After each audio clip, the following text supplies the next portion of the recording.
এই দেশকে আমাদের কোনো না কোনোভাবে মেরামত করতে হবে এবং আমি মনে করি এই জুলাই সনদটা সেটাই করতে চায়।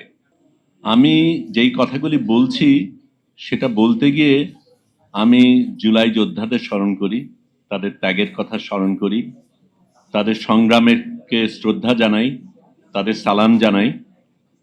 কিন্তু আমি মনে করিয়ে দিতে চাই যে এই যুদ্ধ কিন্তু শুধু 2024-এ হয়নি, তার অনেক আগের থেকে হয়েছে। এখানেই অনেকে যারা আছেন তারা অনেক আগের থেকেই তারা কিন্তু লড়াই করে যাচ্ছেন এবং সেই লড়াইয়ের ফলেই কিন্তু আমরা এই জায়গাটায় আসতে পেরেছি।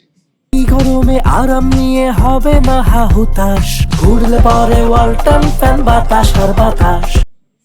2018-র কথা যখন বলি তখন ছবি তুলতে গিয়ে একটু আগে ফুয়াদ আমাকে জিজ্ঞেস করছিলেন আপনি ছবি তুলবেন না কথা বলবেন।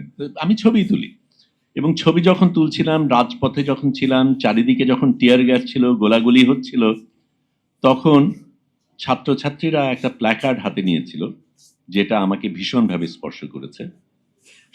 এই সরকারের মেরামত চাই, আমরা দেশের মেরামত চাই, রাষ্ট্রের মেরামত চাই।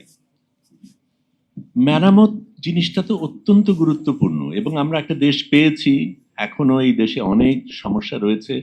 এই দেশকে আমাদের কোনো না কোনোভাবে মেরামত করতে হবে এবং আমি মনে করি এই জুলাই সনদটা সেটাই করতে চায়, দেশকে মেরামত করতে চায়। সেটা অনেক দিনের সংগ্রাম, অনেকগুলি মানুষ সেই জায়গায় শ্রম দিয়েছে, ত্যাগ করেছে, সেই কারণেই আমরা আসছি। কিন্তু মেরামত যখন করতে হয় তখন কিন্তু সবসময় সুন্দরভাবে যায় না। রাস্তাঘাট মেরামতের ক্ষেত্রে তো আমাদের সমস্যা হয়, সেটার ক্ষেত্রে কিছু কিছু মানুষের একটু বেশি সমস্যা হয়।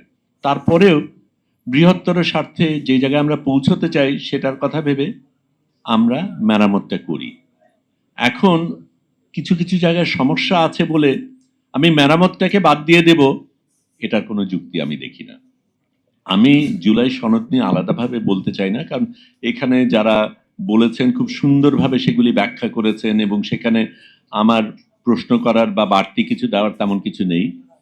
কিন্তু আমি এই জিনিসটা অবশ্যই বলতে চাই যে আমরা যেই ধরনের দেশ পেতে চাই, যেই দেশের স্বপ্ন দেখে আমরা এগিয়েছি, যেই দেশের স্বপ্নের কারণে এতগুলি মানুষ রক্ত দিয়েছে, রত্ন স্নাত যেই যেই জুলাই সনদ আমরা সামনে পেয়েছি, সেটাকে আমরা উপেক্ষা করে দেব কিছু কিছু জায়গায় আমাদের দ্বিমত আছে বলে, এটা আমার জন্য যুক্তিসঙ্গত।